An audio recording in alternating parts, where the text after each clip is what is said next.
Leon couldn't hold back any longer when he saw the current appearance of Roswitha. He held his belly and burst out laughing. He laughed heartily while pointing at her face and saying, "Ah, what's going on with your face?" Roswitha didn't know what to say about the current situation. She could only silently close her eyes and be speechless about their appearance. At that moment, Muen, who had already gone to her room to finish changing, came running in. She climbed onto the bed and excitedly raised her hand, indicating that she had helped apply the ointment on them. "I do it." Muen saw that Dad and Mom were bitten by insects and had many red marks on your bodies. So Muen helped you apply medicine.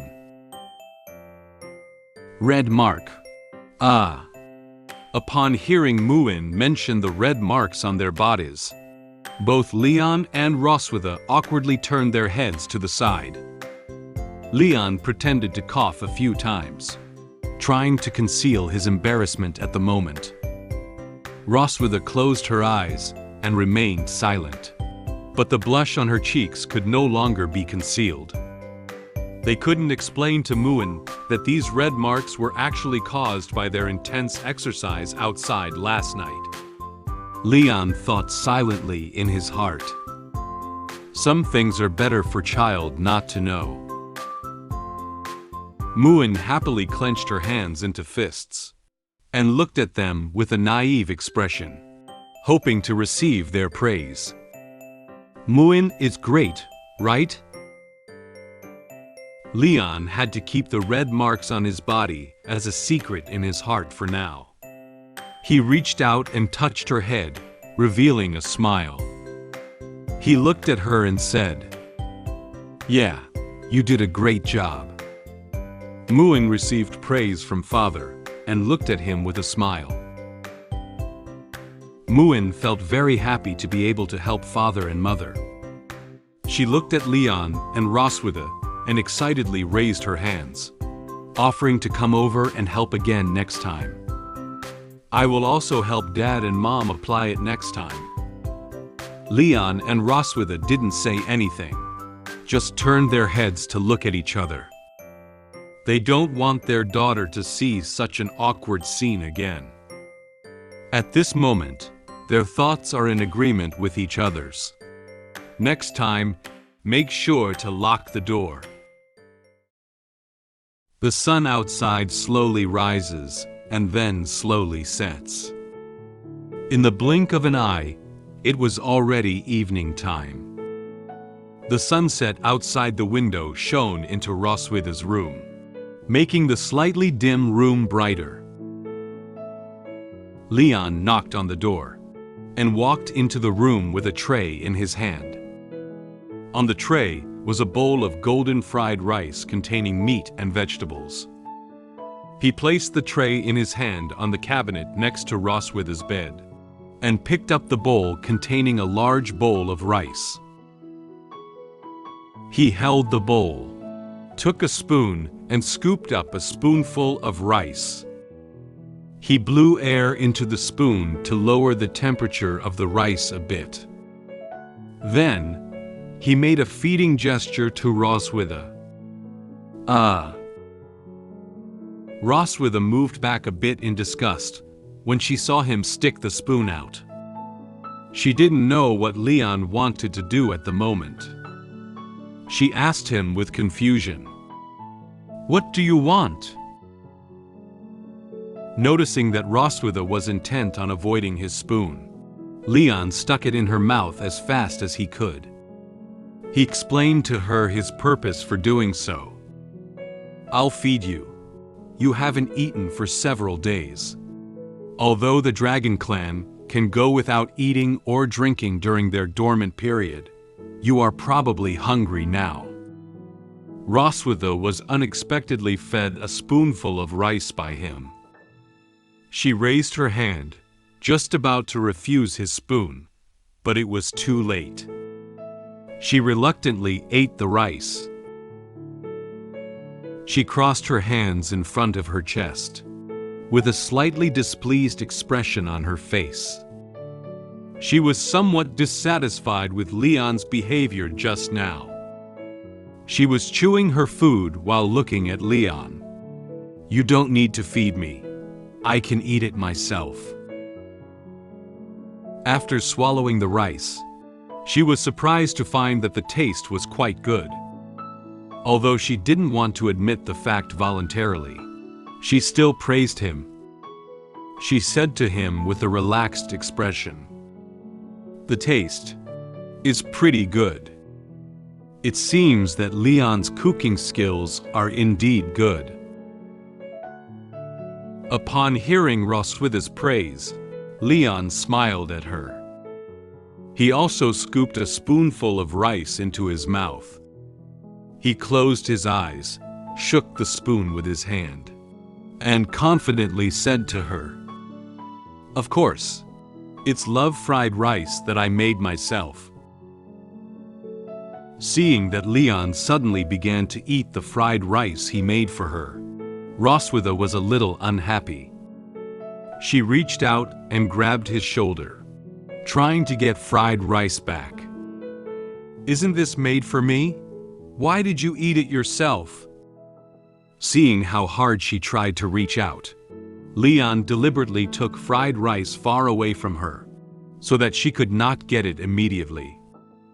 He knew that with her current physical condition, she didn't have much strength to grab it. He played a joke on her. "Aha, I'm afraid you won't be able to finish eating, so I'll help you share the burden."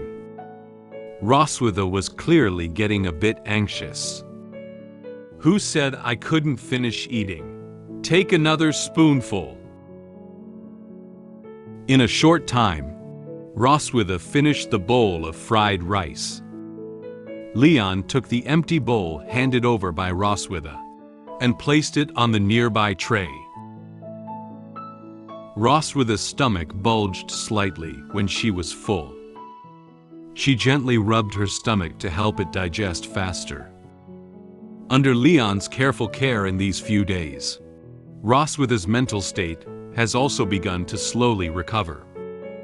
After placing the bowl on the tray, Leon turned his head and said something to her. "These past few days, you have been weak and unable to move around. So I have been taking care of your bathing and cooking and feeding you. How good I am to you." Roswitha couldn't help but feel a little unhappy when she heard him say such sincere words. She knew that what he described was different from what he actually did. She furrowed her brow slightly and explained his words. Do you mean torturing me after taking a shower or torturing me in bed after dinner?"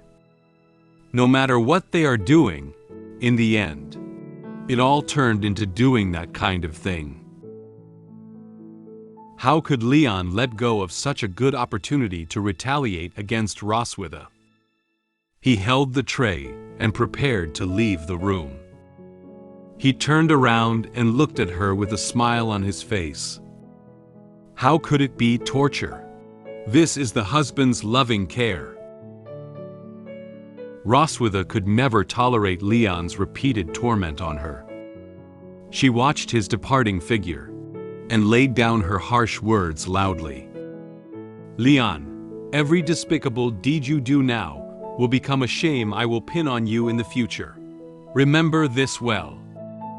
Leon didn't feel afraid of what Roswitha said, and didn't even take her words to heart. He waved his hand and said goodbye to her. "Ha ha ha, see you tomorrow morning, my beloved wife." Seeing Leon take her so lightly, Roswitha felt furious. However, given her physical condition, she was also unable to leave the bed and give him a punch. She clenched her fists tightly and spoke through gritted teeth. "Damn Dragon Slayer. He's really good at torturing me." In order to vent her anger, she smashed her fist against the nearby wall. After she withdrew her fist, several cracks suddenly opened in the wall. Immediately afterwards, a hole about the size of a fist was left on the wall. Roswitha leaned forward curiously and was somewhat surprised to see the marks she had just left on the wall. She raised her hand and observed that her strength seemed to have been restored. My strength has returned. At this moment, Leon is still in the kitchen. He hummed a song while washing dishes. Brush, brush, brush, brush.